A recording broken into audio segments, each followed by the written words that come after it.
All right, in this installment, we're going to talk about the deadlift.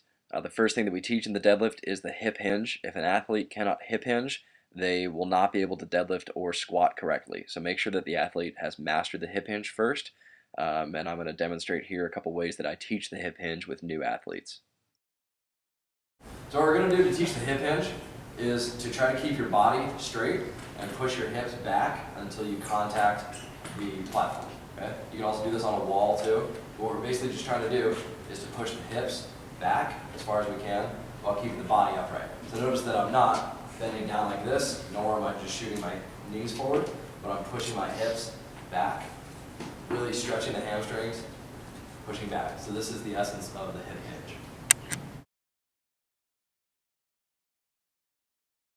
hinge. Hand on front in a fist, then bring it around and put your fist in the small of your back. We're going to then have 3 points of contact. 1, the butt, 2, the mid-back, and 3, the head. Then, we're going to do that same hip hinge thing, keeping those 3 points of contact. So just coming forward without breaking at any point.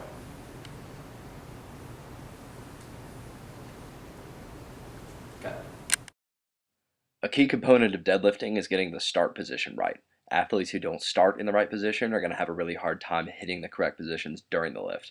So the two things that we're going to focus on the most for getting a strong start position are getting the right stance, which should be very close to the athlete's rowing stance, and getting the hinge pattern down as they approach the bar. Okay, so everybody's standing, then and make sure you've got room. So standing up. Now what I want you to do is to just jump. Right? So we're just going to jump. Jumping, and when I say freeze, freeze now. So where you landed should be pretty close to your deadlift stance. So for you, let's go ahead and bring it in just a little bit. Yep. And that should, coincidentally, also be pretty close to your rowing stance. So remember where your feet are. And then we're going to go back to the hinge. And when we grab the bar, we're going to try to hinge down to the bar as much as we can. So notice that I'm still keeping these 3 points of contact. That's why we just did that. On the hinge, I'm going to hinge as far as I can, and then bring my knees down the rest of the way until I'm at the bar. Then once I'm in this nice position, drive halfway up, finish. Then on the way back down, we're going to hinge again, back down, halfway up, finish. Notice that on the halfway up, my shoulders and hips, just like on the squat, are rising simultaneously. I'm not shooting my slide or opening everything up all at once. Again, hinge, squat down, grab the bar, everything's nice and tight, halfway up, finish. Okay, let's have you guys try. So as athletes are deadlifting, the 3 main things that I'm looking for are good bracing at the start position, and that they're getting into the start position via the hip hinge.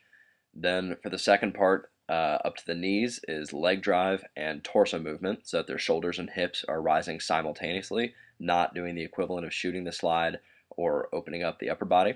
And then a sound lockout, looking for athletes to be standing straight up to finish the movement, not hyperextending at the back or leaning forward into the lift to finish it. The deadlift finishes when the athlete's standing straight up with the hips pulled through and the abs braced.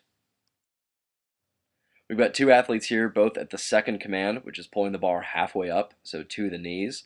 The athlete on the left is exhibiting a great active spine position right there. So you can see that he's actively flexing into the bar. He's got his shoulders down, his back contracted, and really all of his posterior chain muscles are working to drive that bar up to lockout.